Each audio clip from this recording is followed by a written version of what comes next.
our county and our state and our country. In Jesus' name, amen. Amen. Thank you. Maybe see if you have a cell phone, if it's powered down this time, please.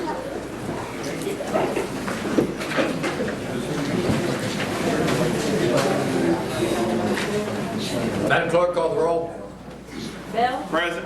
Berry? Here. Drummond? Here. Collier? Here. East? Here. Ellis? Here. Ferguson? Here. Fink? Here. Granger? Here. Hendrickson? Here. Cooks? Here. Johnson? Here. Kelly? Here. Meadows? Here. Moore? Here. 15 present. Proper notice of tonight's meeting given, Madam Clerk. At this time, if you would, I'd like to see if we could all stand for a moment of silent prayer in honor of Everett Massengill, who served 28 years on the Roane County Board of Education.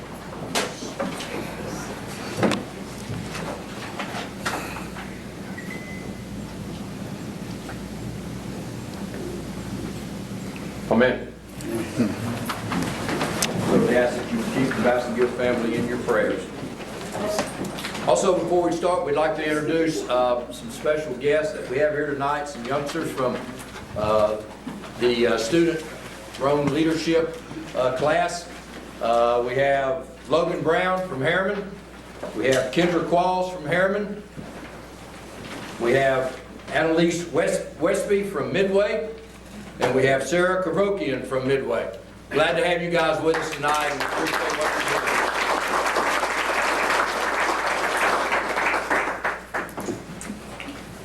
doing. Housekeeping now in order. We need to approve the minutes of the June 11th, 2018 meeting. Motion to approve. Commissioner Meadows, second. Commissioner Fink, Commissioner Meadows. Nothing to add. Commissioner Fink. Commissioners, any corrections or additions to the reading of the minutes? Madam Clerk. Bell? Yes. Berry? Yes. Drummond? Yes. Collier? Yes. East? Yes. Ellis? Yes. Ferguson? Yes. Fink? Yes. Granger? Yes. Hendrickson? Yes. Cooks? Yes. Johnson? Yes. Kelly? Yes. Meadows? Yes. Moore? Yes. 15 yes. Minutes are approved. Motion to accept the committee reports and correspondence. Motion to approve.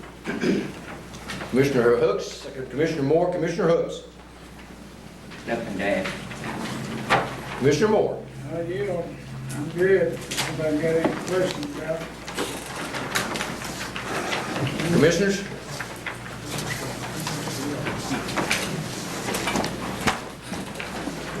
Mr. Woody, on number 7, report number 7 from the property committee.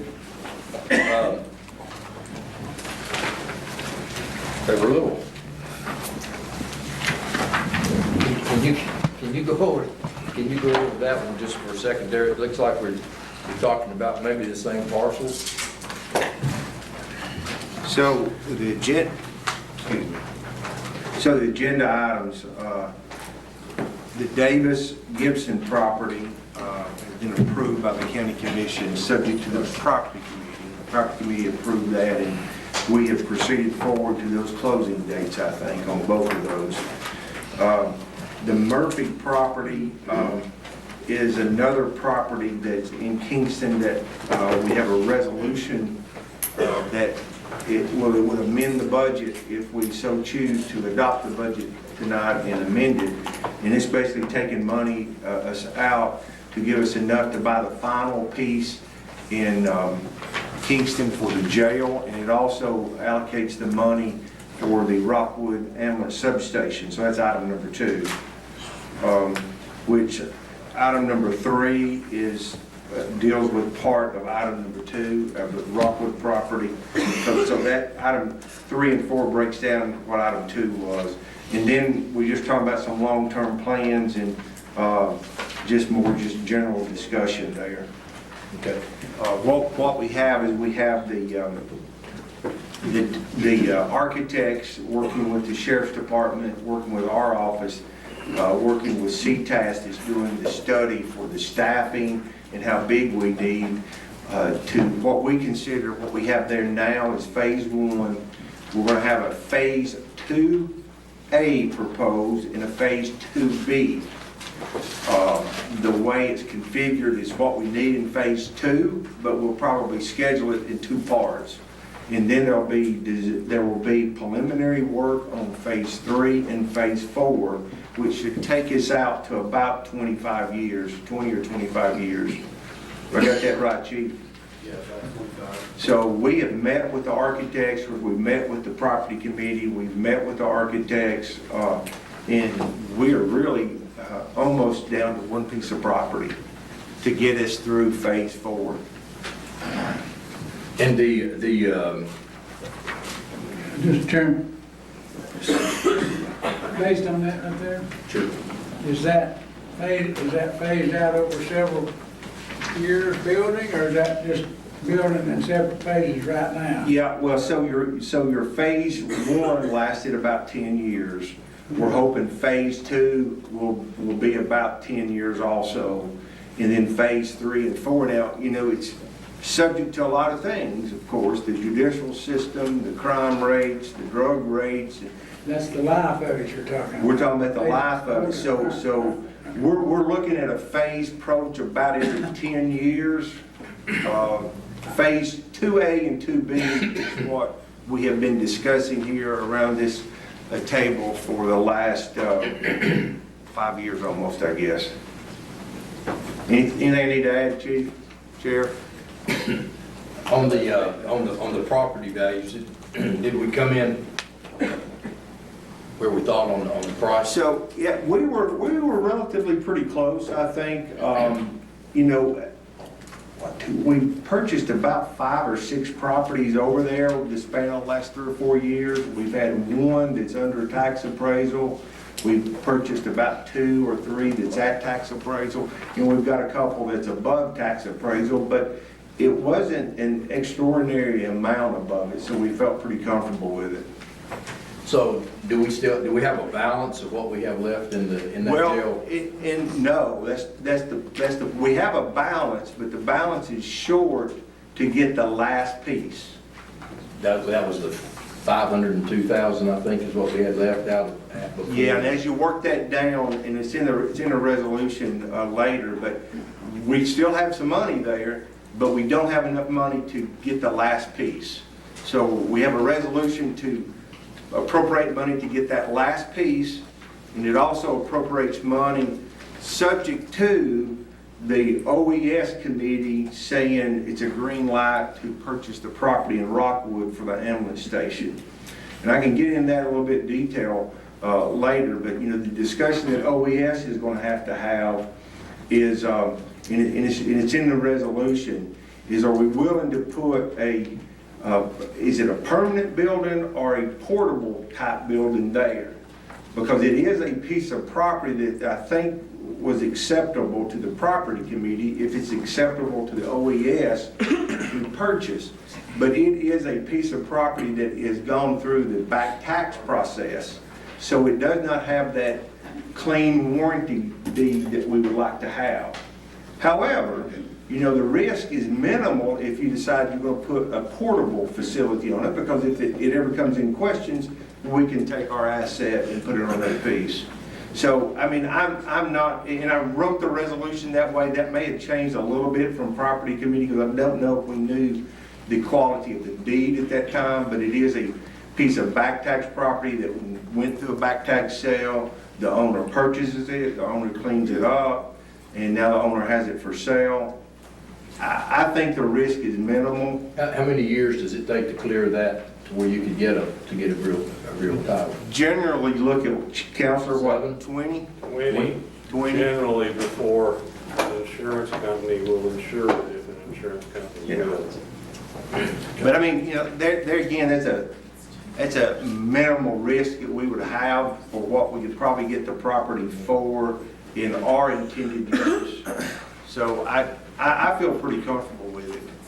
So if in fact the Dollar General store comes back up, then we're starting all over again there with a new balance, with more money. Yeah, that is correct. If the Dollar General ever comes back on the market and we need it as for our long-term plans, we will have to then reset the accounts to see if we have enough money to even start that negotiation process. What's happened though is that since we've been able to move forward, our need and our demand is a whole lot more minor now. So the supply and demand for us needing it could impact the price significantly. Thank you. And on number 8, this has to do with our EDA. I know we've talked, but it looks like now they're classifying this. What effect does that have? Yeah, they've started classifying their EDA, new federal administration, because we hold some money that was originally federal money that we use in small business loans. So our staff was excited that we had a level B. Of course, you'd like to have a level A, but there was question. So because of the way they rank them, they will then put you in different reviews. And A review may have an annual review, a B review may have a semi-annual review. So a couple of years ago, we would have been a C, wouldn't we? A couple of years ago, we would have been C. Okay, thank you. And number 12 on the Roane County Household Hazardous Waste, hats off to Ralph Stewart and his folks for another successful household waste collection. I'd like to just add one thing, just as a little humor. When I worked that day with them, it was the first time they had ever received a moonshine at a hazardous waste. That had everything to do with you being with them. No, but Okay. I asked the individual who brought it to us, I said, how old is that? And he said it was about 20 years old. Wow. And I don't know why they didn't just pour it in somebody's truck or car. Number 15, Mr. Lefevue, this has to do with the animal shelter, and it looks like you've done a great job of answering her question. So now, I assume now that if the commission wants to put enforcement in place, then it's up to us now to follow through with your recommendations. Yes, you can enact civil codes that we can enforce in the General Sessions Court concerning dogs running at large and things like that. So that may be something for a new commission to look at, because I don't think right now we currently have an animal control committee, so that's something there. Thanks for your work on that one. And number 16, you may take that up under your report. Okay. Very good. Any other discussion? Commissioner East. Yes, I'd like to ask Mr. Woody, when we had the engineers tell us would know how much one phase would have, how many beds it is, but we haven't had that report yet. No, we do not have it. I think we looked at that. Where's the chief at? What we're looking, it was going to be like the 2A. Looked like it could be a female pod, maybe with about 85 to 90.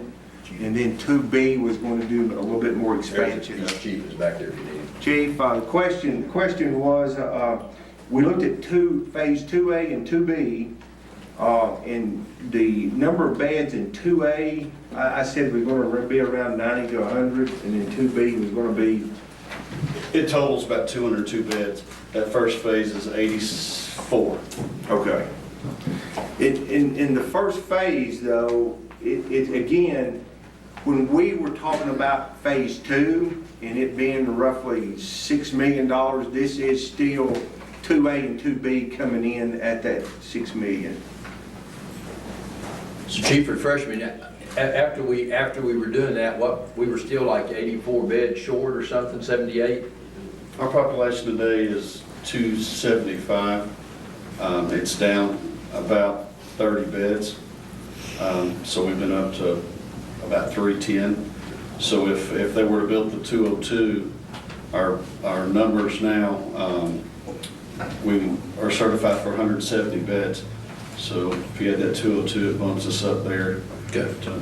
So that puts us in the black. 70 beds. Yeah, it puts us in with a little capacity, but it's not much. That's the reason we're going ahead and dotting out that phase 3, because we may have to get to it quicker than we really would want to. A lot of that has to do with a lot of social economic things that go on in your community and the services offered to the clients. When we was laying this out, we discussed this to have enough beds to take care of the future, instead of sitting here just doing, you got 300 in there now, you're not gonna have but what, 370 beds, 72 beds? Roughly, based on what And they the whole jail, right? in the All entire jail. finished. That's correct. You think that's gonna be enough to, and that we don't have to come back to this in 4 or 5 years if we're Jim Hart here in the with next CTAS, one? you know, Jim with CTAS he's done a population analysis. He's come down, he's done his final walkthrough. He's pretty much done with what he needs to do other than just getting it prepared to present to the Sheriff's Liaison Committee and the county executive. But he's showing a population decrease in our county, going out 15, 20 years. So what he's doing numbers in 2 different areas.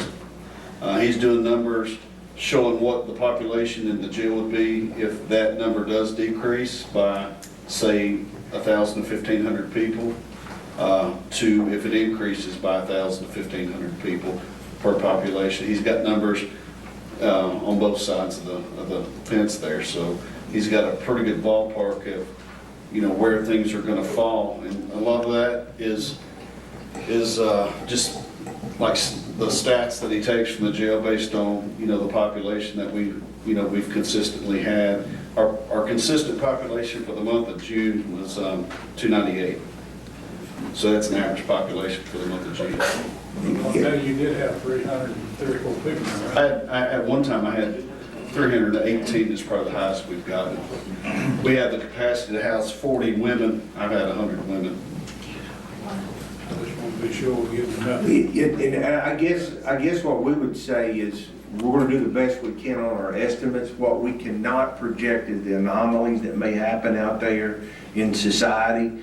And from that standpoint, at least we're gonna be ready so we can plug in the other phases and at least have that plan out there, the property acquired, so the action that this body or a future body can take, we're gonna try to pave that way so a little bit simpler for them to understand where we're at and what we can do on the properties.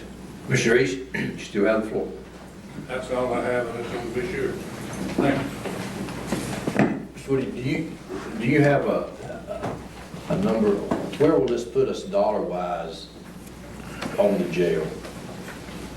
The first phase was right at $10 million, my understanding. Going back and looking at the records, I think the commission at that time went into the bond market and borrowed $10 million. So we're looking at about $6 million this one.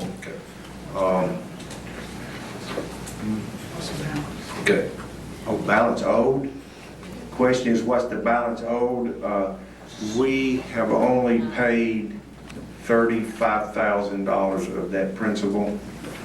Did we make another No, payment? we've had almost 300,000. So we've made another payment, so we did not, what was done in the financing of that project is now prohibited under our policy and prohibited under state law. Commissioner Bell?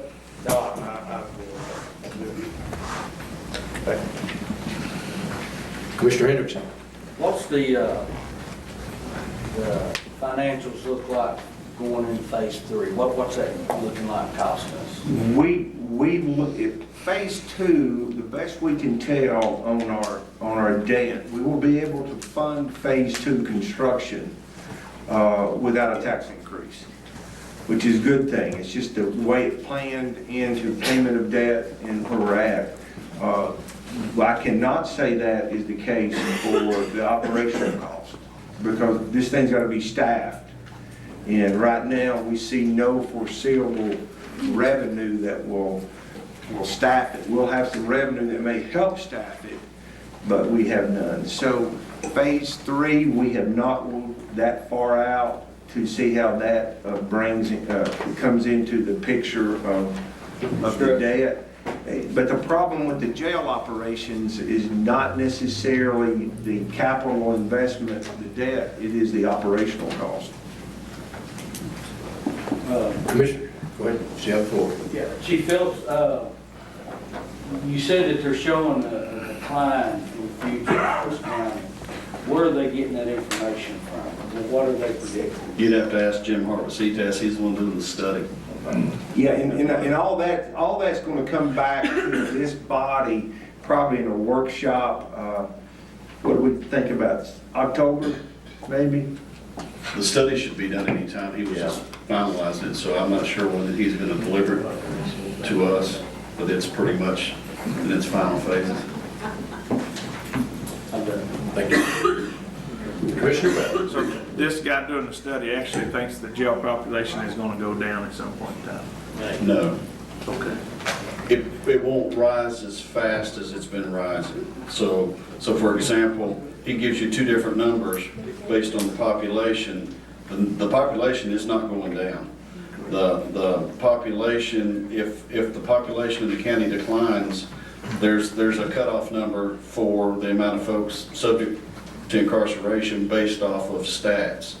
Therefore, if they're 1,500 down, they're not going to incarcerate as many people, but that number's not going down. I mean, we'd like it to go down, I'd like it to go down, I'm a taxpayer too. Sure. And it's just, unfortunately, Sure. it's a trend, not just in our state, but everywhere, so. Didn't Mr. Minot do a study and project the numbers He done a paper for his master's degree. that are pretty And they're accurate? for what pretty you've spot seen? on to what Jim Hart's done, and that study was done 9 years ago. Right. And he's So it's within- right on track. Right, he's within 20 or 30 people Yeah. 10 years ago. Yeah, I think my fear would be just, I think as we discussed in a committee, is building something. We're just in a bind right now, and we can't get our head above water, and if we build something too small in 3 or 4 years, we're gonna be in the same predicament. We're gonna be right here with our mouth right at the edge of the water continuously. Man, we got a lot of work to do. We got a lot of work to do. Up plan That's it. design though, but they've given us some good options in phases, which I think has really helped us kind of look at the long-term picture because, you know, it's a long-term issue. Yeah, it's kind of like what we try to do is once you get the footprint of the entire build-out phase, 4 phases, once you get that footprint, then you can kind of Lego this thing together and do it very cost effectively. You know, you don't want to build it all because it's sitting there and it's decaying if you're not using it. You have to heat it and cool it so you don't have that, and then next thing you know, you start staffing it. So, you know, it's getting the big footprint there, so we know what we can perceive what it will look like in 25 years. Commissioners, any other discussion? Commissioner East. How long will it be, Mr. Wood, before we can have a workshop or something from these engineers telling us how much this is gonna cost and how many beds we can have at these? I think that is probably October we ought to do that. I mean, county, the thought that we have laid out is that we wanted to go probably into the bond market sometime next May, with construction starting next summer. And then we had occupied about a year later than that. You'll do it in phases because another component of this, and I might as well share it here, I don't know if it was in our minutes or not, is that the building and codes house would be raised. And there would have to be another location for it because that is phase 2B. So we'll have to make a decision then, and that's one reason we looked at the property and bought the property across the street, so we'd have a footprint it could go on. And then you could start building and codes building over there, and then you have phase 2A going, codes is finished, 2B starts in. Thank you. Commissioner Johnson. Just have a quick question. How many additional jailers do you think that it would need? Because that's going to be where a lot of work's going to have to be done on providing funding. We were looking at 12 to 16, 12 to 20 maybe employees? And that's gonna hinge on the design. Everything's gonna hinge on the actual design that's chosen, because we can sit here and say, well, we need 20 more. Well, we wouldn't really know that. There's an art to putting together a staffing analysis. Mr. Woody's done it in the past when he worked for CTAS. It's a pretty good developed program, and Depending on where your observation stations are and various they things. have to identify those areas, and so it really depends on how you lay that out. And that's gonna be an important, That's gonna be great. very, very important when the jail comes And- online. And Upland they're taking all that into consideration with the actual plans that they're giving us to. Commissioners, any other discussion? $50,000 an employee. No. That's not good. Madam Clerk, call the roll on accepting the committee reports and correspondence. Bell? Yes. Barry? Yes. Roman? Yes. Collier? Yes. East? Yes. Ellis? Yes. Ferguson? Yes. Fink? Yes. Granger? Yes. Hendrickson? Yes. Cooks? Yes. Johnson? Yes. Kelly? Yes. Meadows? Yes. Moore? Yes. 15 yes. Acceptance of the committee reports is approved. Notaries. We got 13 of them. Trudy L. Ashcraft, Clarence Glenn Gabriel, Christina J. Hatmaker, Janice D. Henley, Deborah A. Hill, Kelsey C. Horton, Catherine K. Ingram, Christine M. McCormick, John M. McFarland, Lindsay Miller, Cheryl L. Presley, Michael Stooksbury, and Janet A. Treadway. And all of those have gone through the Yes, sir. process and are waiting. Motion to approve notaries. Commissioner Hooks, second Commissioner Bell. Commissioner Hooks. Appreciate their willingness to serve. Commissioner Bell. Same here. Commissioners, any other discussion? Madam Clerk, call the roll. Bell? Yes. Barry? Yes. Roman? Yes. Collier? Yes. East? Yes. Ellis? Yes. Ferguson? Yes. Fink? Yes. Granger? Yes. Yes. Hendrickson? Cooks? Yes. Johnson? Yes. Kelly? Yes. Meadows? Yes. Moore? Yes. 15 yes. Notaries are approved. Come to the time on our agenda when we stop our official business and have the opportunity for citizens of the county to address the commission. This is an opportunity for you to discuss anything that you would like. All we ask is that you respect folks around you and that you limit your comments to 3 minutes. The bailiff will have the timer and will notify you when your 3 minutes are up. So at this time, if there are folks who would like to, and here we go, that's the way to get after it. Anyone want to address the commission? If you would just state your name and address, and you're ready to go, ma'am. Thank you. Thank you. My name's Julia Daniel. I live in Roane County, 116 Hopper Road, and I'm hoping everyone should have a copy of the flyer. I'm with the Mamie Carmichael School Organization, and we are a nonprofit organization. We're here to promote and to invite everyone to our 5th annual banquet and fundraising, which is Saturday, August the 18th, 2018 at 6 p.m. at the Doubletree in Oak Ridge. Our special speaker will be Ashley Howard, who is the Executive Director for the Tennessee State Museum. One of the things, our mission is to preserve our African American history, promote education, and we are working with the town of Oliver Springs on developing the Carmichael Park, which we want to say thank you to Mr. Ron Woody, for the Roane County for your help and support on the Carmichael Park. The Carmichael Park is located in Roane County, and its name is, we do not have our school there anymore, but it is our historical site, which was for black school. What we're trying to do now in this fundraising, we're hoping to purchase a part of the old Tri-County Mall, which will be a Tri-County African American Museum. We're hoping to reach Anderson, Morgan, and Roane County. So we need your help, we need your support, And we'd like for you to buy a ticket, $50, or you can buy several tables at $500. Thank you very much, and God bless you. Thank you so much.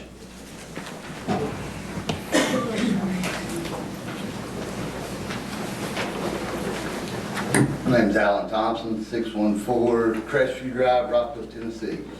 I'm not sure if it'll come up tonight, but I do want to say, Kingston, y'all have a great curriculum over there. Think about that if the schools come into play. Look, these kids are future leaders, and tell me they don't deserve the same thing that Kingston has. The curriculum needs to be the same at all schools. The only cost-effective way to do that is to build a combined school. Just please, before you make your decision and your vote, you look at these kids in the eye, and if you can lay down at night and say, you're not worthy of getting the same education as somebody else one city over, then that's fine. That's all I have to say. Thank you, Mr. Thompson. Anyone else?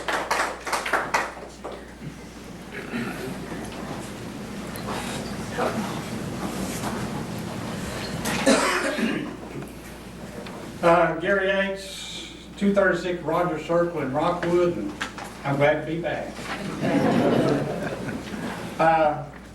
Thanks, Alan, for that.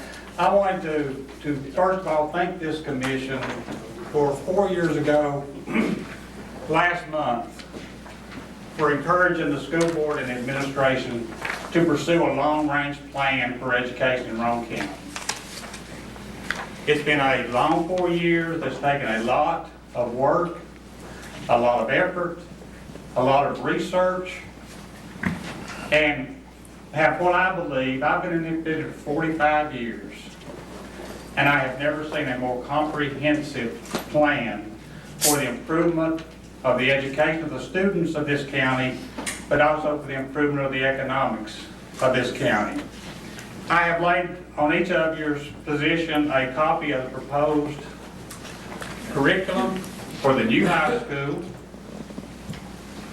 And I would like you to know that anytime the board, a committee of the board, or individual board members would like to come down and talk, I would love to discuss with you middle college, early college, dual enrollment, ROTC, which we've never been able to offer and we will now. But most of all, I would like to discuss with you the CT pathways and the CTE opportunities that we will provide for our students that will give them the opportunity to stay in Roane County and have a job here where they can be productive and make a good living for them and their family.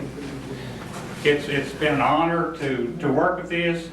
Another thing I will tell you, the day that this plan is approved, we will begin fundraising. We actually started this last year, and everybody we talked to said, we'd love to help, come back when it's approved. We can't do anything until it's approved because we have to know where our money's going. And I won't be here forever in this capacity, but I will still be a part of the foundation that will be raising the money to help fund this school and to fund not only this, but the STEAM Academy at Oliver Springs, the community school at Midway, in which we're also going to upgrade our CTE programs in those two schools. And those will be not only great educational opportunities, but there will be choices for folks if they want to choose those areas for their students to go. So thank you again for prodding us to do this. I really appreciate it, and I look forward to working with you as we move forward. Thank you. Thank you, Mr. Yates. Good to have you back. Anyone else want to address the commission?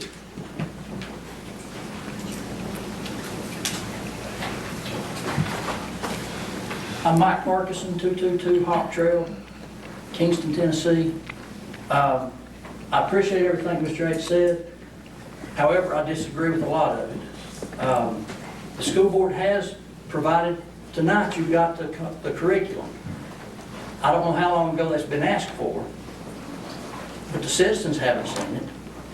And so without knowing what's going to be done, we're buying a pig in a poke. And so that's a hard thing for me to swallow when you're talking about raising the taxes significantly. And so, thank you. And so the property taxes are important. I don't know that we've had due diligence done by the school board. We've had one firm look at it. Is there a life cycle cost analysis? Has an independent review been done by an engineering firm, another firm? There are just a lot of things that haven't been presented, and it may just be my ignorance, and that's okay. I apologize if it is. Please educate me, and this will help. But what alternatives have been considered? Have we thoroughly vetted everything we do? Currently, we have CTE courses. Currently, we have middle college. Currently, we have dual enrollment. I mean, we've had it for years. My kids went to Midway, and then they graduated with nearly a full semester of credits. So we have alternatives. Are we utilizing those? Or are we just putting a new building out there to try to fix our problems with the new building? I don't believe that the new building will bring industry in, will give us more jobs. If you don't have more jobs, all you're doing is providing a well-educated workforce to go somewhere else. So we need to look at that. We do need to ensure adequate education of our students. I'm all in favor of that.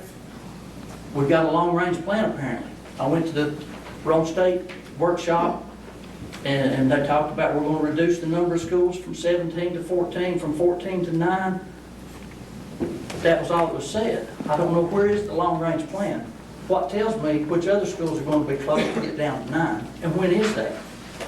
So there's just a lot of questions that are out there.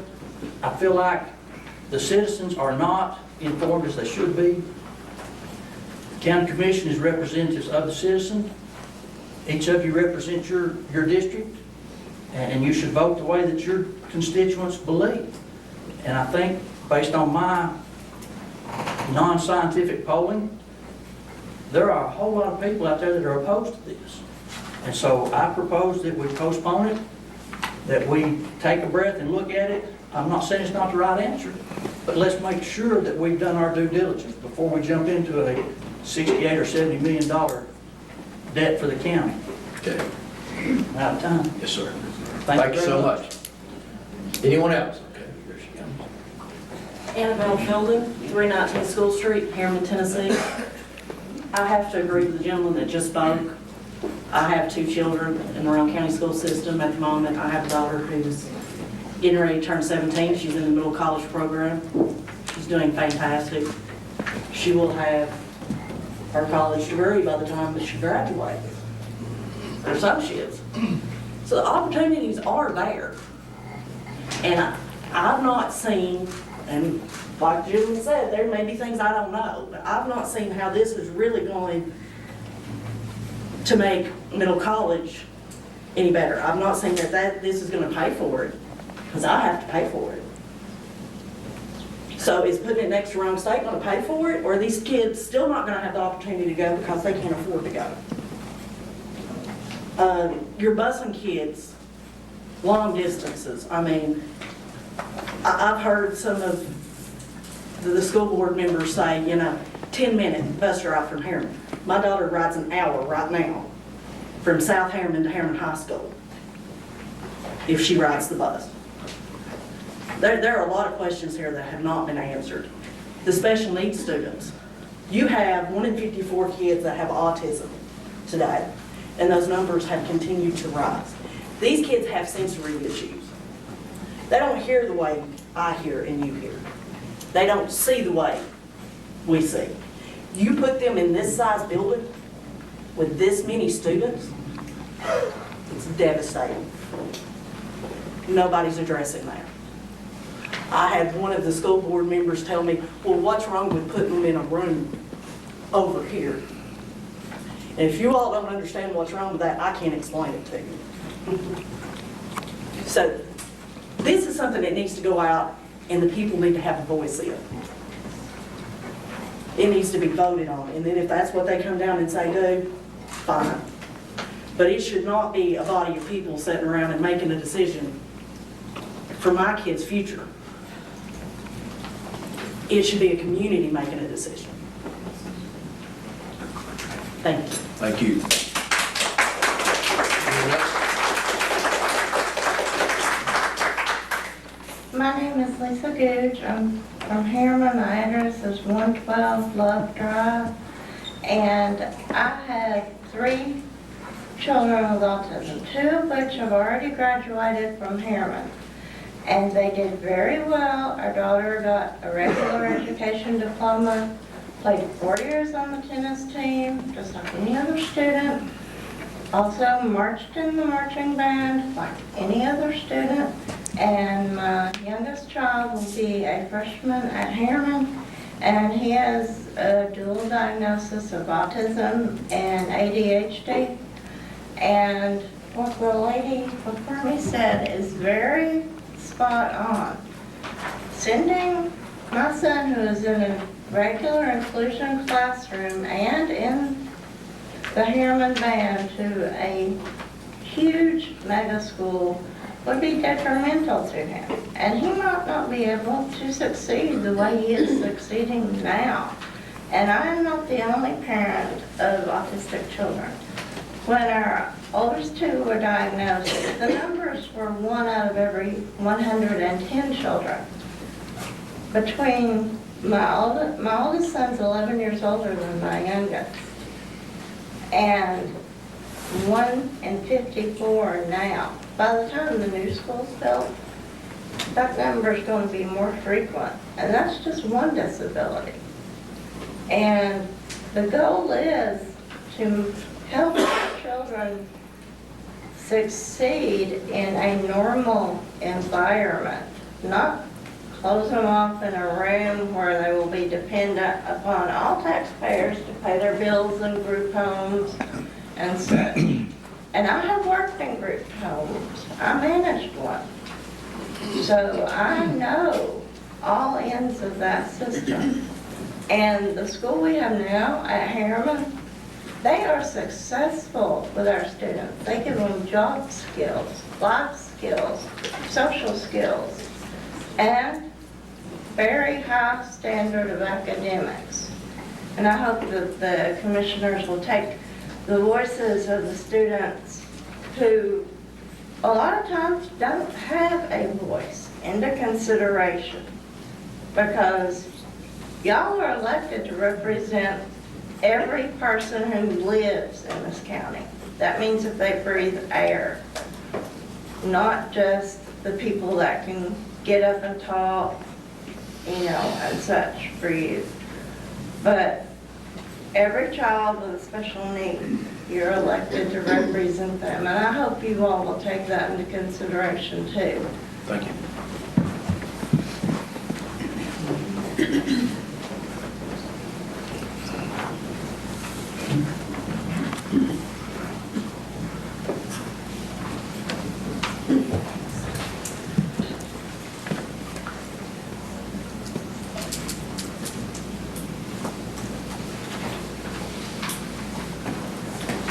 One of the first gentlemen that spoke tonight. State your name, please. Oh, excuse me, Val McNabb, 194 Marbleview Drive, Kingston, Tennessee. The gentleman that spoke tonight about you folks, when you go to bed, think about these darling children and what's going to happen to them. I'm going to turn around and ask you, when you go to bed and think about those same children, stop and think about the debt that you're going to leave on them. I'm 74, I'm going to be dead, I hope, I got 10 more years. But if I don't, the burden is going to be on these children coming up. Carol, I spoke with you one time about my taxes going up. I've lived here 13 years. You said, we haven't raised them. I brought in a copy of the first year I moved here to last year's, I believe. They've gone up 33%. How many businesses are going to move in to Roane County and say, I really want to start a business here because the taxes are really high? My property taxes are high. Residents, are you going to buy a house in Roane County with high taxes? I have no objection to the kids learning, none whatsoever. But I don't think they need to have a diamond to go to every day. It's a beautiful school to learn. Let them learn the old-fashioned way, like all of you folks did. You went to the neighborhood schools and you learned. Thank you very much for your time. Thank you. Anyone else?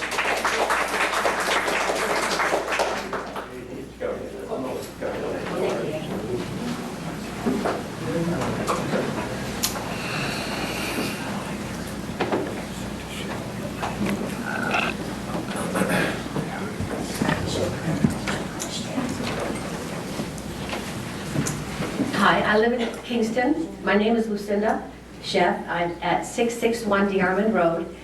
And I just wanted to caution you all on raising property taxes again. We just had a whopper of a raise a few years ago. It was 22 cents per 100. That busted my family's budget. And I hear rumors of wars and wars about more property tax increase needed to fund this mega school that possibly may come to fruition. I've read the Ron Woody reports in great detail, and I just wanted to caution you that two families that I know, one left after the last tax increase, 22-cent whopper, and they went to Loudon. Another family, Phyllis Ann and Nick Hill, they went to McMinn. There's 6 people, 6 families that I know of that chose not to relocate to Roane. They were retiring here, they went to Loudon. And the thing about the retirees is that we don't commit crimes really, and we don't need a bigger jail when we move in. Also, if you might need some paint to go down to the Roane Alliance place and white out that retired Roane, because the property taxes will be too high for retirees. My friend called me up the other day and said, oh, I saw that new commercial from the Roane Alliance. It says soak in Roane. He said it should say soaked in Roane because of the property taxes. Please don't give us another whopper. Thank you so much. And I'm on a fixed income, so please don't.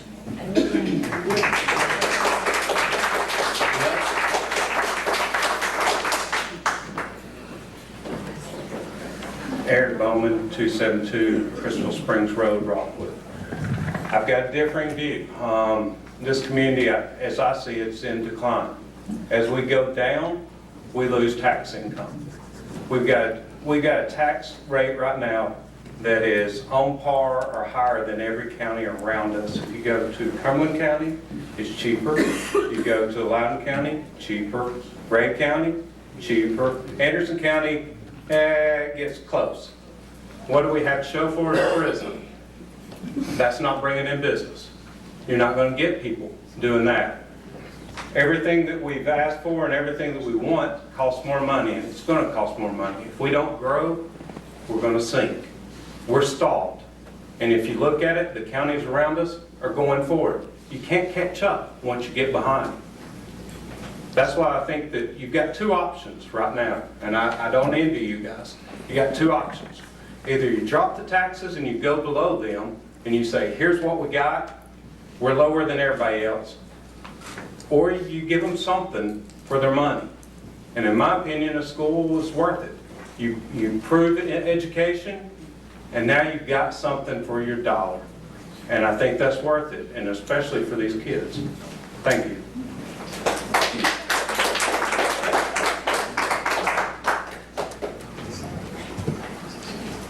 I have a little bit different view than the gentleman before. My name is Eva Brown, and I reside at 180 Fars Road. First of all, I'd like to say that a big school, a new school, does not make you #1 in education. I'm an educator of 30 years. I've taught at mega schools, I've taught at old schools, I've taught at new schools. The school building does not make a difference as to what is learned or how it's learned. But I do want to say this in regards to the tax issue. In investigating what's going on here, spoke with a gentleman who is a developer here in Kingston. He sent out 1,400 flyers to builders in the surrounding counties, inviting them to come out and develop his property. It already has the electricity, water, cable, everything. Do you know how many responses he got? Not one, not one. And that is because we are already taxed too much. Yes, this county is dying and you're killing it with taxes. You are absolutely killing it with taxes. Something else that bothers me as far as voting on this, you know, we the people, I've sat in these presentations over the last 5 months, and many of you have said you've been elected to do a job. And yes, you have, and that's to represent us the people. But I've also heard my own representative tell me that she knows that her constituents don't want this school, but she's going to vote for it anyway because that's what her husband wants. We also have a member on this board that was not elected by the people. And I have a problem with you voting on putting a lien on my property, a second mortgage on my property without my permission, and doing it with someone that has not been elected by the people. This is supposed to be a representative board, and it is not at the present. If you want to vote on this, you need to wait until you have everyone on this board that's been elected by we, the people. That's all I have to say. Thank you. Anyone else?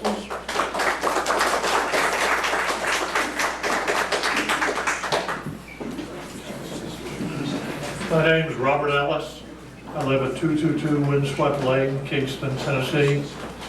I've been a resident here for 32 years.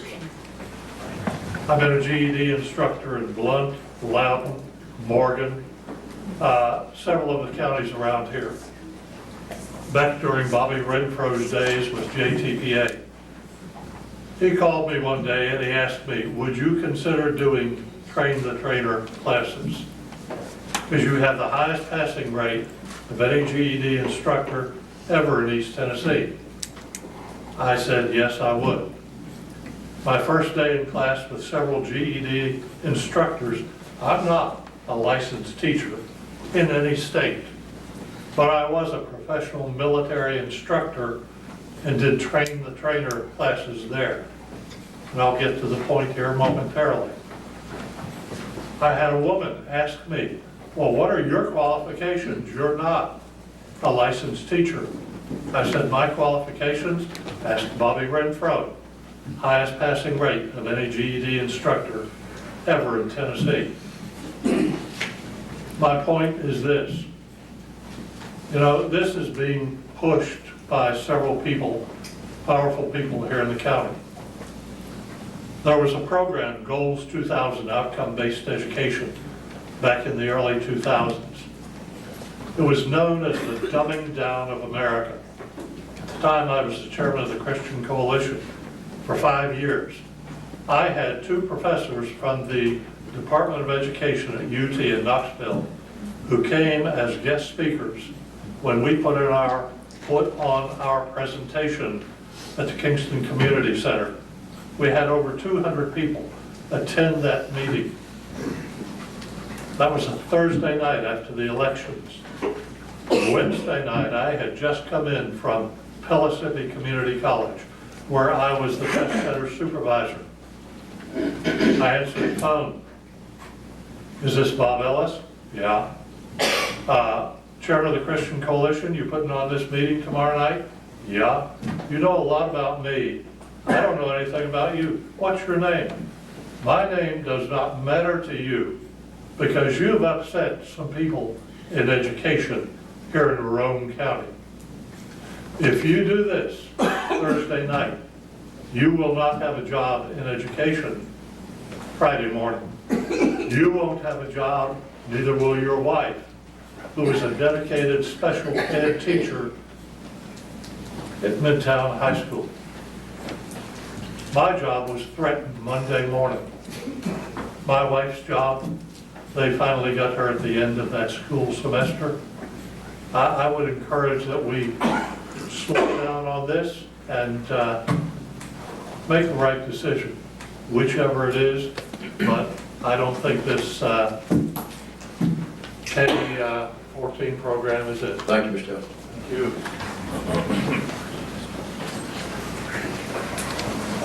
My name is Melissa Witter. I live at 418 South Ridge Avenue in Rockland. I hear an awful lot of people that are looking for an awful lot of information and they're waiting for it to be handed to them.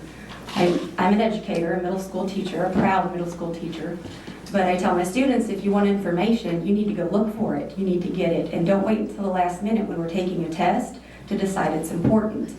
The taxes, the problem with taxes going up, I think people are forgetting that if we don't consolidate, we still have things that need to be done. There's still a chance, very good chance, that taxes are going up. So, one way or another, that's going to happen. The other thing is curriculum. I've never had anybody in the community ever ask me about my curriculum. They're never interested in my curriculum. But what I can tell you is bricks and mortar do not give you curriculum. The state gives you the curriculum. I'm handed standards that I have to teach. That doesn't change from one building to the next. I'm required to teach the exact same thing that is being taught in Midway, that's being taught in Oliver Springs.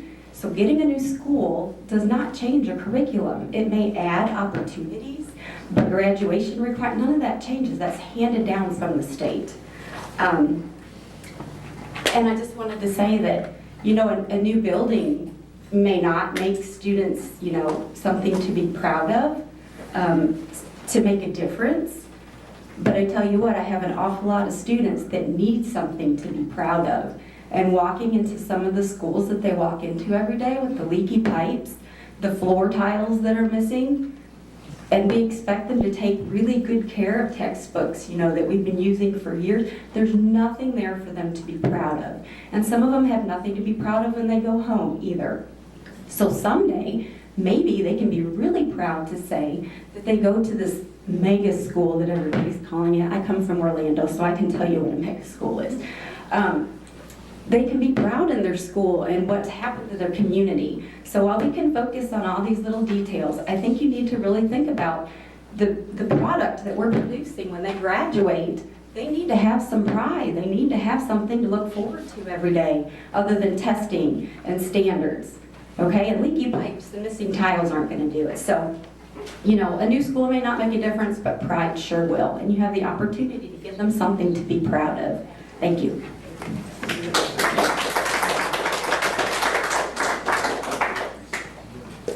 Anyone else want to address the commission?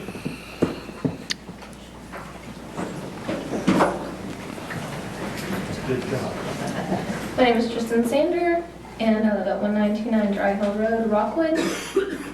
And every child has a desire to learn. It is natural for all humans. It's natural human instinct. It begins with learning to walk and to speak. And education is what establishes one's foundation to their life, the foundation to a society. And it is evident that in these years of misguided education in Roane County that it's caused mass destruction. It's evident in the streets and in the prisons. I recently graduated from Rockwood this past year, and we have less than 500 students.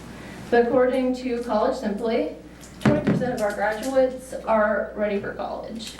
And based on our ACT scores and our standardized testing scores, we were ranked in the bottom 33 percentile of Tennessee. These stats mirror within all of our schools in this county. The stats of centralized schools, however, and magnet schools are quite the opposite. They are the most successful schools, and our most successful school system in Tennessee is Williamson County, and they have an average of 25 on the ACT, and almost nil dropout rates, and they are also one of the largest school districts. These kids are college ready. They offer AP programs, diverse classes, clubs, and sports. At Rockwood High School, we have one AP class offered, and only 12 students were enrolled. It was also the only AP class of its kind that was offered in this county. We know that other schools in our district offer AP classes, and if we could all have that same opportunity, it would be nice. Consolidated schools have less behavioral issues, they have higher test scores, they have positive growth in the area's economy, and lower dropout rates. They have higher acceptance into colleges, and they have higher college graduation rates. We don't have enough STEM classes at Rockwood. I want to go to UTSU, and I'm going to be studying paleontology, but I have not been set up for that.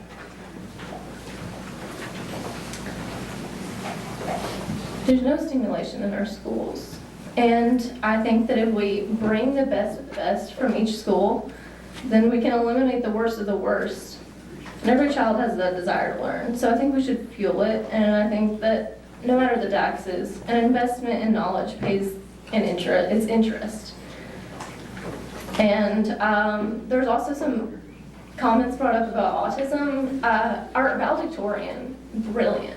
One of my closest friends has autism, and within the support of our community, he delivered his valedictorian speech to well over 500 people. There's nothing but positive outcome from this school.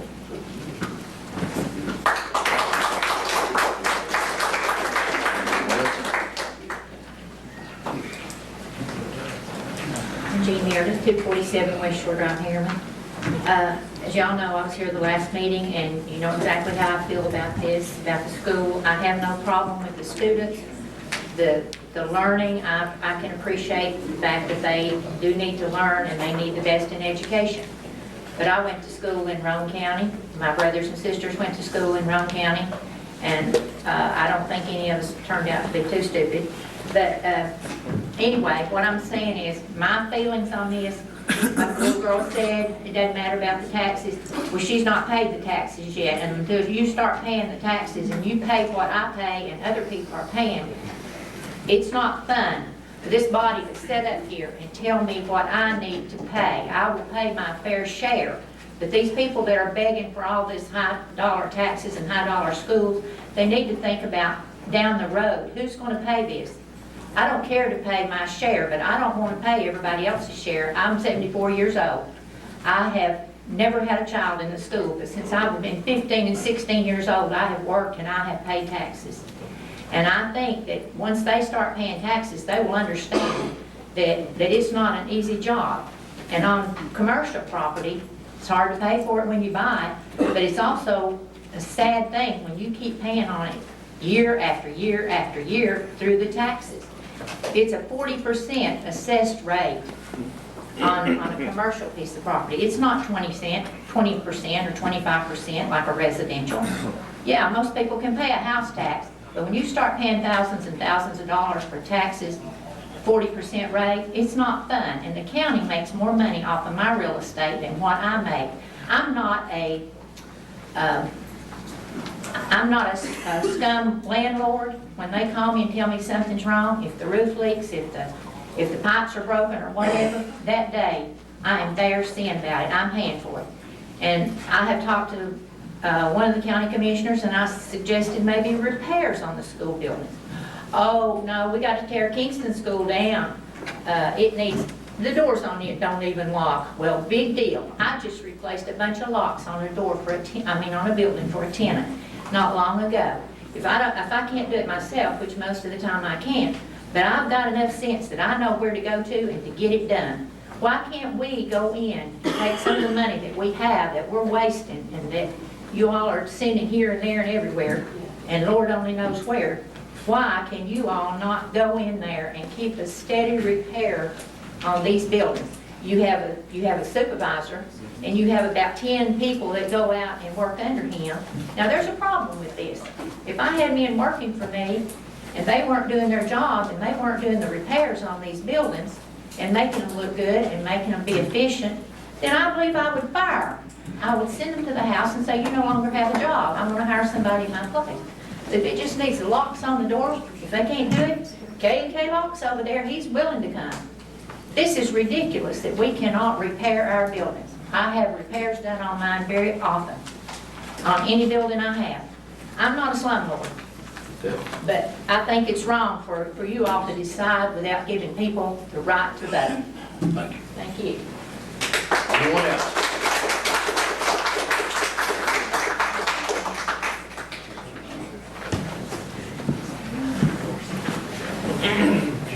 My name is Albert Weller. I live at 180 Forest Road. Before we even got to the school, we sit here and talked about a jail that we're going to have at least one expansion and probably two. And we've still all this money. Mr. Woody said, I believe we paid $35,000 towards the principal on this. We're gonna have another $6,000 for the first expansion, and I forget what the amount was for the second. But there's already going to be a tax increase right there just for the jail, and we have to have the jail. So if we're going to have this much money going on to our taxes for the jail and then turn around, last time I heard you said it was going to be 38 cents per hundred. I'll be paying as much in taxes as I am in house payments. I really wish you would consider this, because there's a lot of people that are going to be in the same situation that I am, that we can't afford to live here. And I would appreciate your serious thought about this.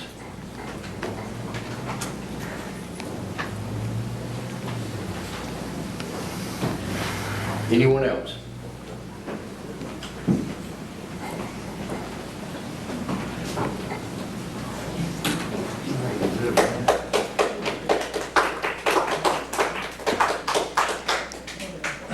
Hi, I'm Sarah Kevorkian. I go to Midway High School, and I'm a junior. And this is Annalise Busby. She also goes to Midway High School.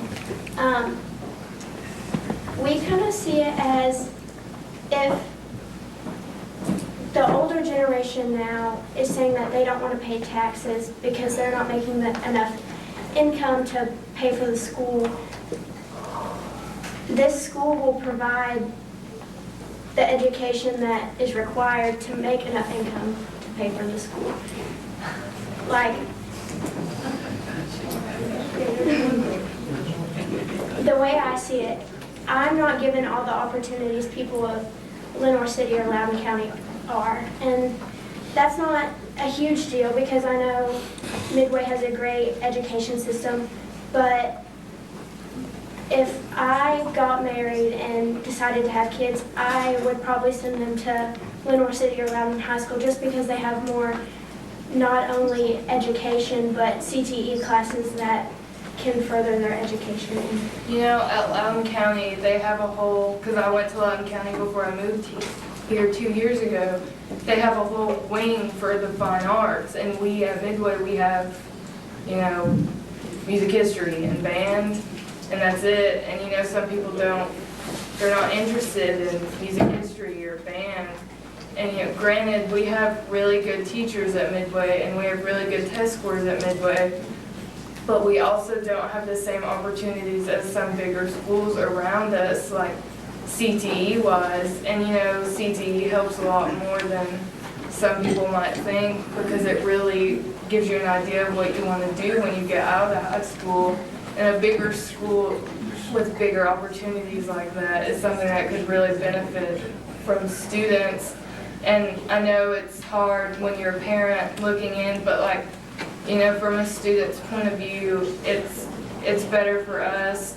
I understand the whole thing about taxes, but if it's going to give us a better education, then why not? We should all want that for us. If other kids in other counties are getting that opportunity, I feel like our parents and grandparents should want that for us. Thank you. Thank you.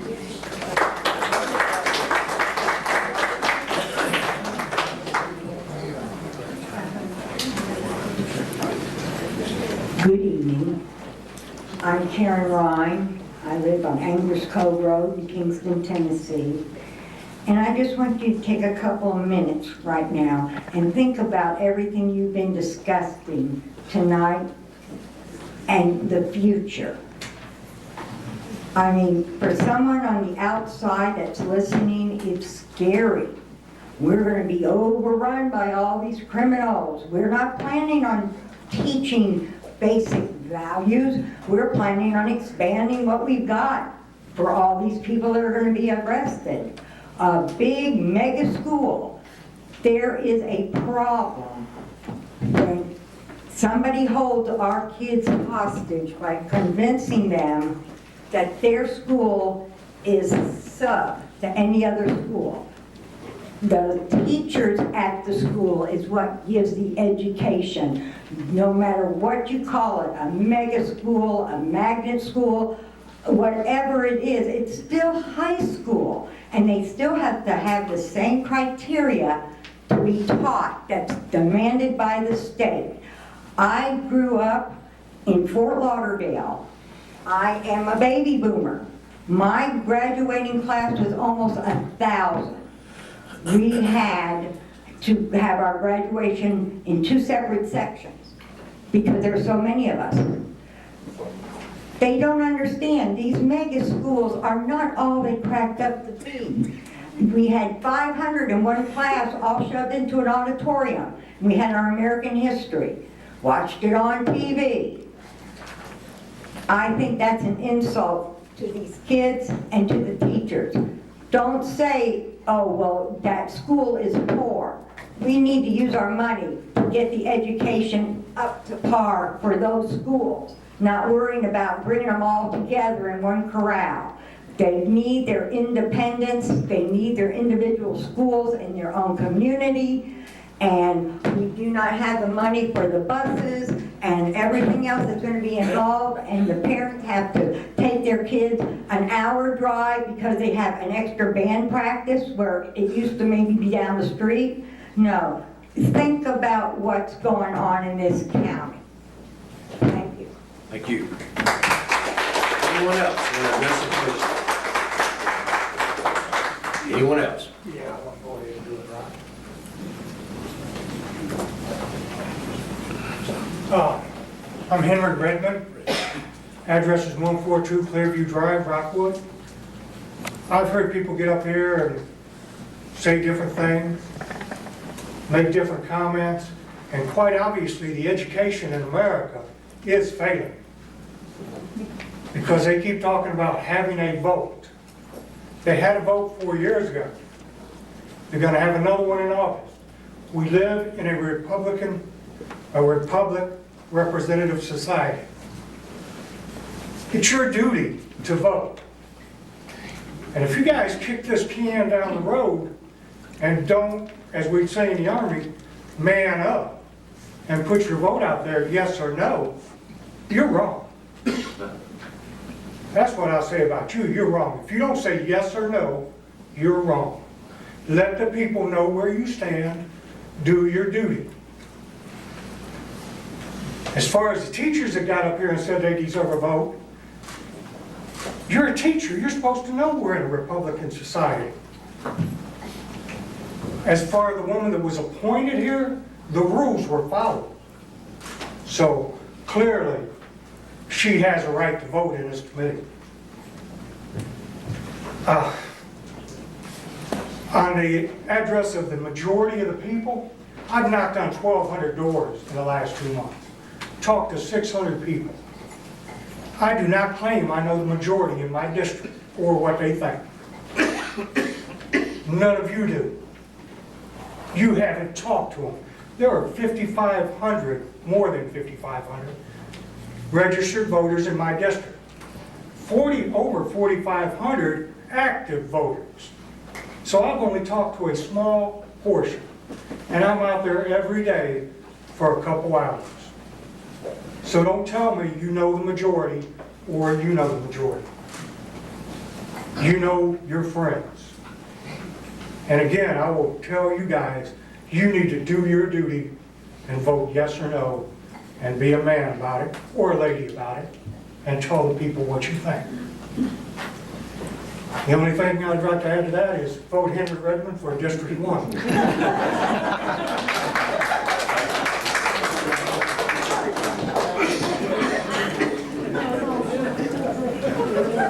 Free plug. Anyone else? Anyone else want to? Seeing done, we appreciate your input, and we will move on with our agenda for this evening. County Attorney's Report. We went into executive session last month on Roane County versus Helbig, and we came out and you voted to offer them $1,250. They have indicated to me that they will accept accept that. I have sent the paperwork to them that they need to sign in order to settle this case and get the easement that we need. On Pioneer Village, I met with the surveyor that did the survey for the county. I had initially thought that there were 4 lots that we were going to have to get easements through. After talking with him, there's only 2 that we really need to get easements through. So I'm waiting on him to prepare me the legal descriptions for those particular lots because I can't glean those from the survey. Some of the lines were not in there. So as soon as I have that, I will be approaching the owners of those lots to see if we can get easements. 2 have already come to meetings and said that they would give us easements over their lot. And finally, we talked earlier about the Gibson and Davis acquisitions for the jail expansion. The Gibson property is scheduled for closing last week of this month. I think it's July 27th. Davis closing, I've been in touch with him. He lives out of state. We're going to close that by mail, so we're working on the paperwork now. I anticipate that being done by the end of the month, so we will have those 2 properties. That is my report, unless there's any questions. Questions for the county attorney?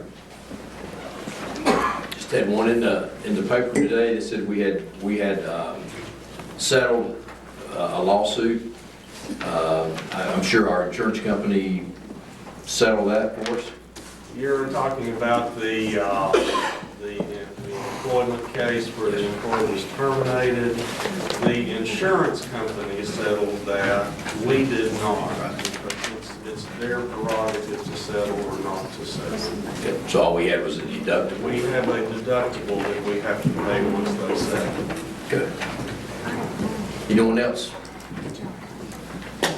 Thank you, sir. Thank you. County Executive's report. Thank you, Mr. Chairman. I'll be quite brief here. We've got a couple of resolutions, of course, that will be a little later on the agenda. One is your appropriation resolution, one's your tax resolution. I'd like to thank once again the Budget Committee for all the work that they did on the 2019 budget. In front of you, you have the financials, and I want to just go over the general fund right quick. This is how we study to prepare budgets. Now, it's not complete because as we come to accounting, we do receivables, money we've earned but not have collected, so those would not be posted. And we have payables, those expenses that have been accrued that have not been paid. But let me kind of show you how this works because, every year we adopt the general fund and we adopt it out of balance. And we adopted out of balance almost $1.2 million to $1.5 million. And we did that last year. But if you'll look on the 3rd page in, page 3 of 30, it's the middle column, it's the year-to-date actual. And this is just the general fund only. Now remember, we have a $100 million budget, but the general fund's a big component. So you'll see there that we have received $16,444,000 against a budget estimate of $17 million. Now we'll have some receivables that we will book, and we're hoping those will be in the neighborhood of that $400,000 or $500,000. But if you'll flip over on the next page, you'll see the total expenditures. And in the actual columns, you'll see a total expenditure of the general fund of $16.4 million. And even though the number right below it is in parentheses, that is the way our accounting system works, that is a positive.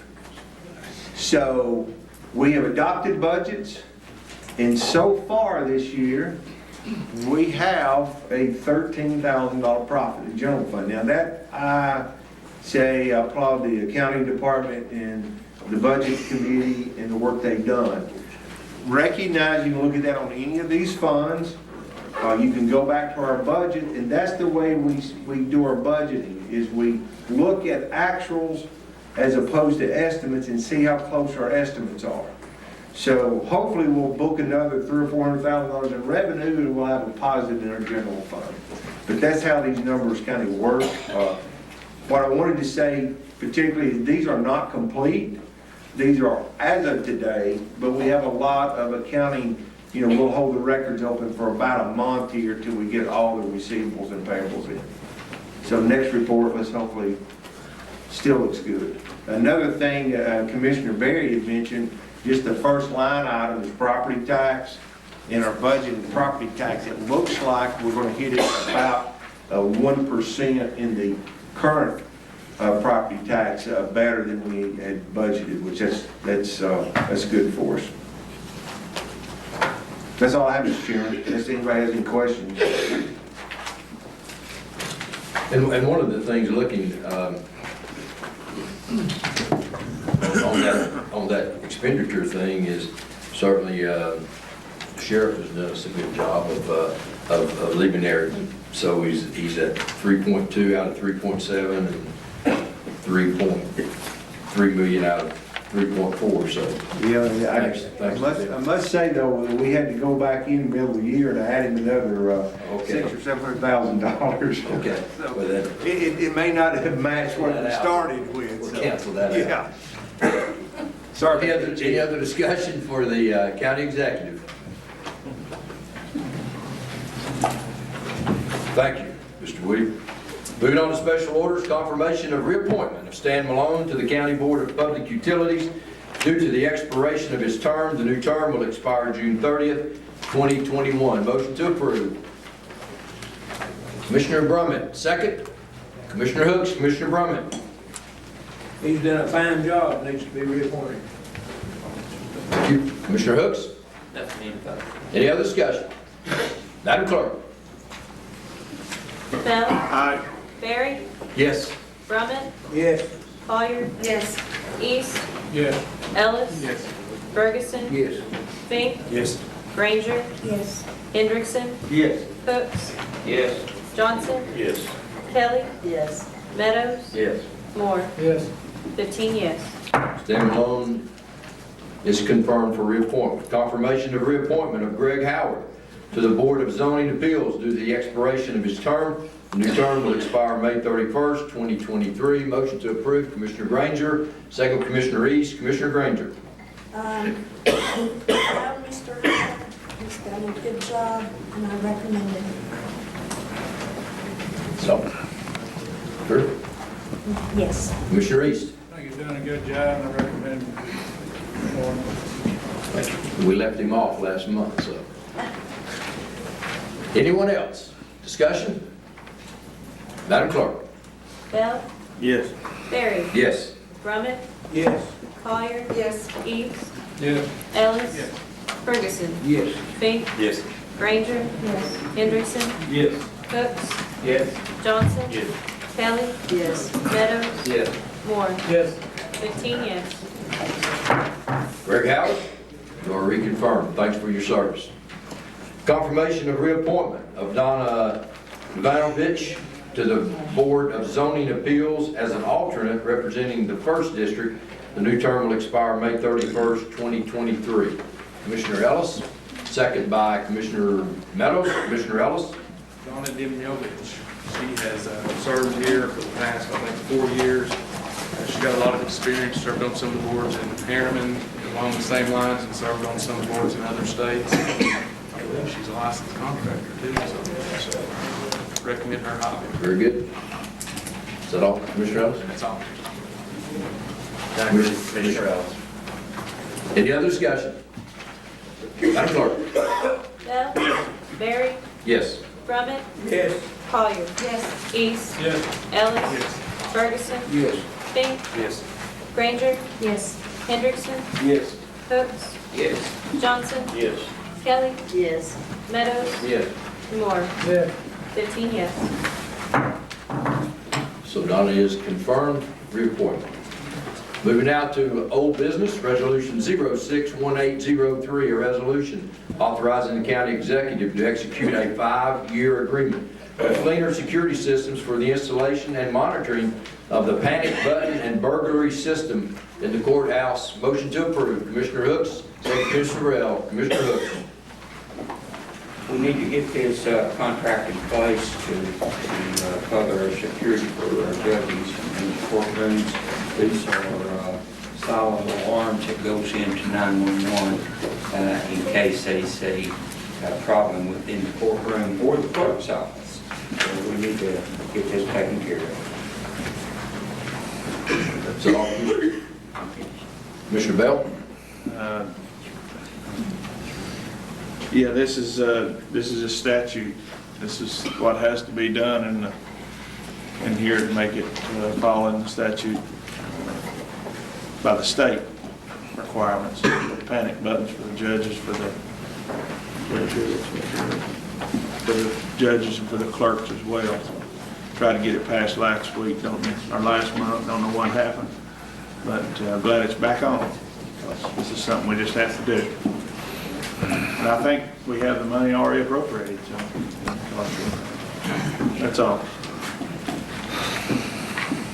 Is this a bid item or is this just a contract bid? No, it was bid, yes. So very good. Any other discussion? Madam Clerk? Bell? Yes. Barry? Yes. Brummett? Yes. Collier? Yes. East? Yes. Ellis? Yes. Ferguson? Yes. Fink? Yes. Granger? Yes. Hendrickson? Yes. Hooks? Yes. Johnson? Yes. Kelly? Yes. Meadows? Yes. Moore? Yes. 15 yes. 061803 is adopted. New business, 071801, a resolution authorizing the county attorney to file a lawsuit regarding the properties as listed on attached case request form by violating Roane County Resolution number 11-12-09 and/or Resolution number 11-12-08 regarding the 2012 International Building Codes and the 2012 International Residential Codes. Motion to approve. Commissioner Fink? Commissioner Granger? Commissioner Fink? Commissioner Granger? I think it's clearly said we need to follow the codes. Is our code, yeah, there it is. Moving on. Glenn, how many cases do we have, are you working on now? Similar to these? Similar to this, we probably have, 30, 40 active cases at a time. And it can go up and down as. Starting from the beginning through the system? Yes. So you have several more? Yes. Okay. Any questions? Codes enforcement. Any discussion? Madam Clerk? Bell? Yes. Barry? Yes. Brummett? Yes. Collier? Yes. East? Yes. Ellis? Yes. Ferguson? Yes. Fink? Yes. Granger? Yes. Hendrickson? Yes. Hooks? Yes. Johnson? Yes. Kelly? Yes. Meadows? Yes. Moore? Yes. 15 yes. 071801 is adopted. 071802, a resolution authorizing the county attorney to file lawsuits against each property owner regarding the properties as listed on attached case request form for violating Roane County Resolution number 2101, April of 2013, and/or Resolution 011403 regarding overgrown vegetation and accumulated debris. Motion to approve. Commissioner Johnson. Second, Commissioner Moore. Commissioner Johnson. I'll yield to go. I think you guys have pictures. If you have any questions, I'll leave the slide down here for you. Just a couple, we've contacted the property owner several times to give them the opportunity to correct it. Yes, sir. So, and asked them not want to do it. Yes, sir. Thank you. Commissioner Moore. Just one question, very reason we got this same guy on here twice? Yeah, one of them is for unsafe structure, the other is for overgrown vegetation accumulated debris. Yes, ma'am. Glenn, in looking at these pictures, how would you classify these in conjunction with the others that you have in the works? And as far as the one on Madison Hill Springs, that's about as bad as you'll get. The other one is, just like Mr. Johnson said, it is a very defined property owner that pretty much said, come after me. Any other discussion? Madam Clerk? Bell? Yes. Barry? Yes. Drummond? Yes. Collier? Yes. East? Yes. Ellis? Yes. Ferguson? Fink? Yes. Granger? Yes. Hendrickson? Yes. Hooks? Yes. Johnson? Yes. Kelly? Yes. Meadows? Yes. Moore? Yes. 15 yes. 071802 is adopted. 071803, a resolution to accept the donation of the office building located at 190 4th Street, Kingston, Tennessee, known as Andy Kirkland Bail Bonds, formerly City Bonding Company. Motion to approve, Commissioner Moore, second by Commissioner Hendrickson. Commissioner Moore? I would love to take something for free one time. It seems like we talked to this to the county city block, so I'd be happy to take something for a change. I'm fine. Thank you. Commissioner Hendrickson? It's done been through the proper committee, so I'm fine with it. Commissioners, any other discussion? Commissioner East, anything from the property? Well, it went through the proper committee. The man sent me a letter to take it for the county, so I turned it in. We passed it okay. Very good. Any other discussion? Madam Clerk? Bell? Yes. Barry? Yes. Drummond? Yes. Collier? Yes. East? Yes. Ellis? Yes. Ferguson? Yes. Fink? Yes. Granger? Yes. Hendrickson? Yes. Hooks? Yes. Johnson? Yes. Kelly? Yes. Meadows? Yes. Moore? Yes. 15 yes. 071803 is adopted. 071804, resolution authorizing the county executive to file a petition for relief with Roane County Chancery Court regarding certain properties acquired at the 2013 delinquent tax sale. Motion to approve, Commissioner Moore, second by Commissioner Ellis. Commissioner Moore? I yield to the county executive, Mr. Reed. Yeah, I'll try to be brief on this, but all these properties are properties that have homeowners association dues related to them. We had passed a resolution, I think, a month ago that allowed us to do a deal with the homeowners association about abating the taxes. We come to find out that we only had the authority to abate for 1 year. So that means there were still 14, 15, 16, 17, really 18, 5 more years of taxes out there. So they did not want to assume those properties if they had to pay those future taxes. So I met with the clerk and master today, the property assessor today. We discussed some options that we'll have to look at, but we do not have a solution. So at this time, it's probably in our best interest to ask the chancellor to review these bids. Counselor may have something to add to this. He's having to file it for us, so. Is that about right? You covered it. They didn't want to pay the taxes that we've not had sales on yet. We thought we were abating everything, and we were just going to start out fresh, so we'd have taxes paid for 18. And come to find out, that's not apparently the way it's all written down. So we may have to ask the General Assembly to see if they can't tweak that law just a little bit for us. They allowed us to do this, to ask the judge to set it aside. Yes, that is a law we did have passed that would allow us to set these aside because of financial risk. Thank you. Finish? I'm good. Commissioner Ellis? Nothing? Any other discussion? Madam Clerk? Bell? Yes. Barry? Yes. Drummond? Yes. Collier? Yes. East? Yes. Ellis? Yes. Ferguson? Yes. Fink? Yes. Granger? Yes. Hendrickson? Yes. Hooks? Yes. Johnson? Yes. Kelly? Yes. Meadows? Yes. Moore? Yes. 15 yes.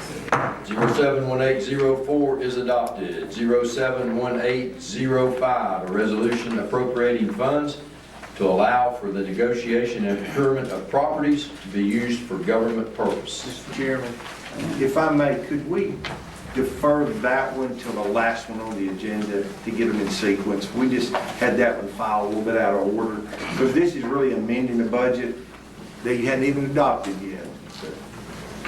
So you reckon? Without objection, we'll move it to the end of the.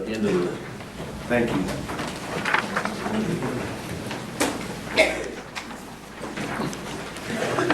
Zero 071806. Resolution making appropriations for various funds, departments, institutions, offices, and agencies of Roane County, Tennessee for the fiscal year beginning July 1, 2018 and ending June 30th, 2019. Motion to approve. Commissioner Hooks, second. Commissioner Moore. Commissioner Hooks. Our county executive. Thank you, Mr. Hooks. This has been to the Budget Committee for about 4 months, I guess, as it worked through. Public hearing was held on this resolution. And of course, we had a commission workshop after the public hearing. So it comes to this body with a recommendation for adoption. Good. Commissioner Moore. I don't have anything to further. Commissioners, any discussion? Madam Clerk. Bell. Yes. Barry. Yes. Drummond. Yes. Collier. Yes. East. Yes. Ellis. Yes. Ferguson. Yes. Fink. Yes. Granger. Yes. Hendrickson. Yes. Hooks. Yes. Johnson. Yes. Kelly. Yes. Meadows. Yes. Moore. Yes. 15 yes.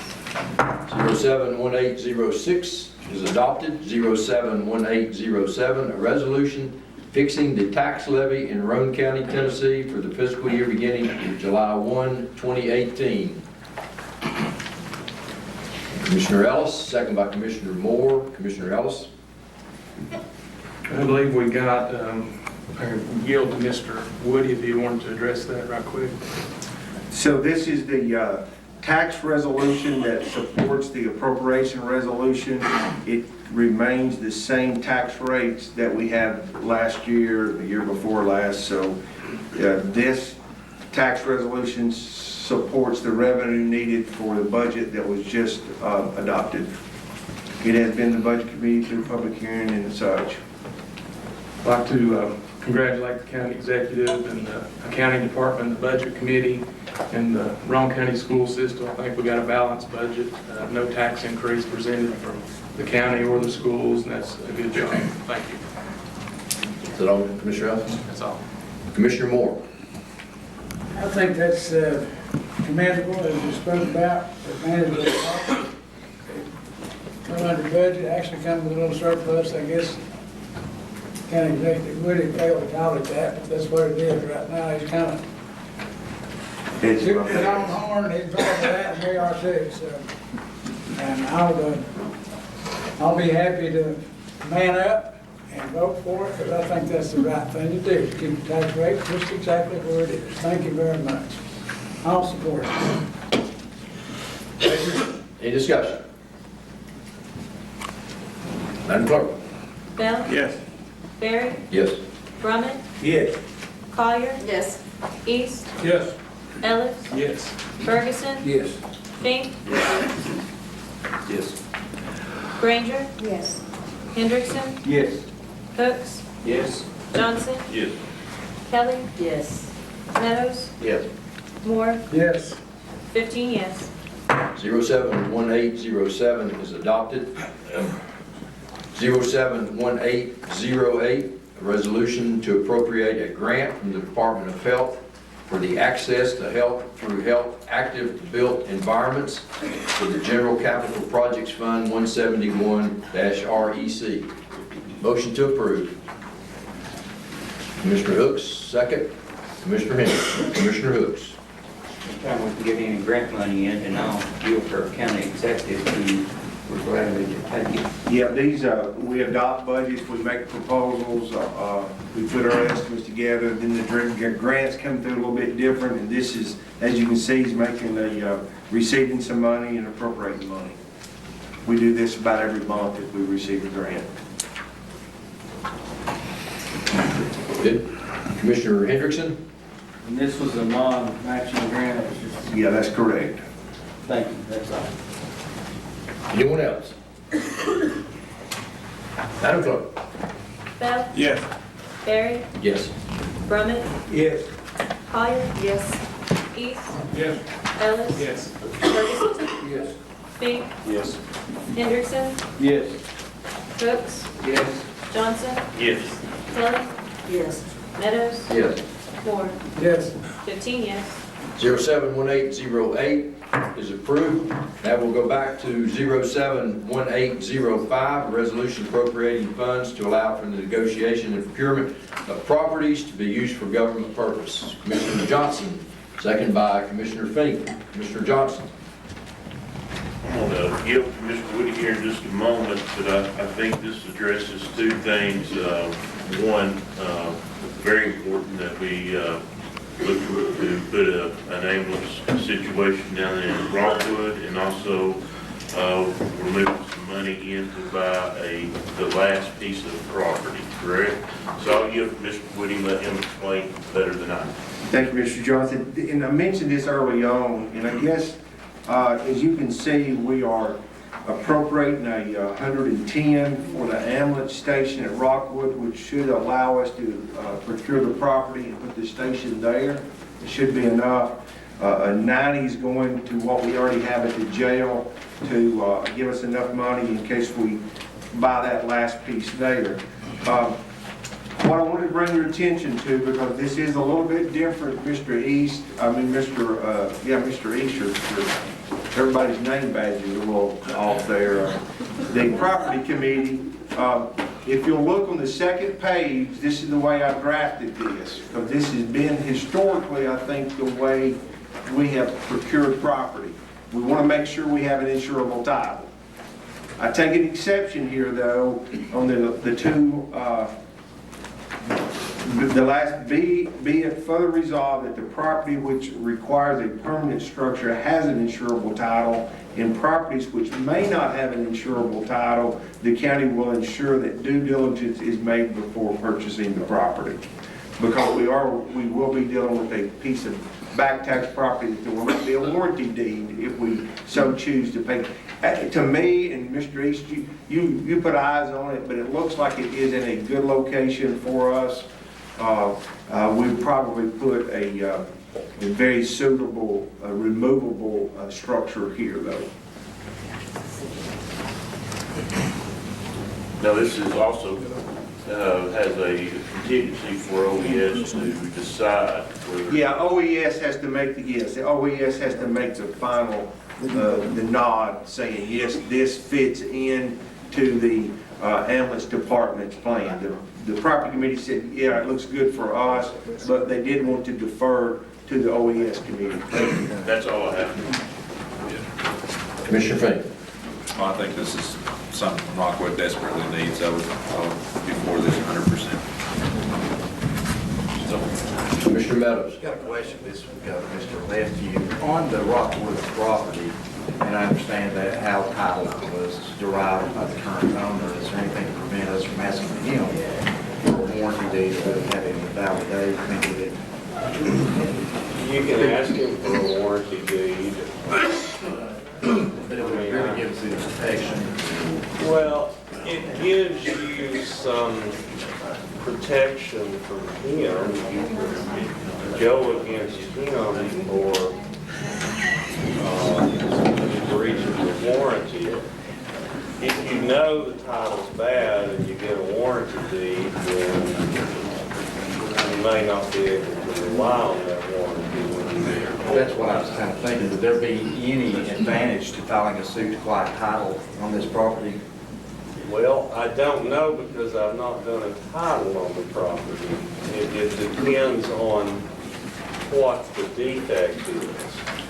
You say the defect is just the tax sale? Well, it depends on the defect within the tax sale. If the defect is we didn't get the taxpayer personally served, so we have a publication. If we can get the taxpayer personally served, then it would be worth our while to do that. If the defect is the taxpayer's dead and nobody knows who the taxpayer's heirs are, then that's something that we cannot cure provide a quiet time to see because we don't want people sick. Okay. No other questions? Mr. Woody, are these numbers now, is this taken out of the new budget or the old? The new one. The new budget, so That's the reason we wanted to move so it the back. 2.3 in the surplus is after this, and that's in the new budget? Yes, that's where we think we're gonna look at like when we're in June 30th of 19. So we're making a lot of efforts. But it's in the new budget. That's correct. Any other discussion? Madam Clerk? Bell? Yes. Barry? Yes. Brumman? Yes. Collier? East? Yes. Ellis? Yes. Ferguson? Yes. Spinks? Yes. Granger? Yes. Hendrickson? Yes. Cook? Yes. Johnson? Yes. Kelly? Yes. Meadows? Yes. Moore? Yes. 15 yes. Thank you all for this. Resolution is adopted. Folks, again, please keep the Massengill family in your prayers. Faithful servant to this county for 28 years, a great man, and just make sure we keep them in your prayers. Mr. Moore. Motion made to adjourn. Is there a second? Bob say aye.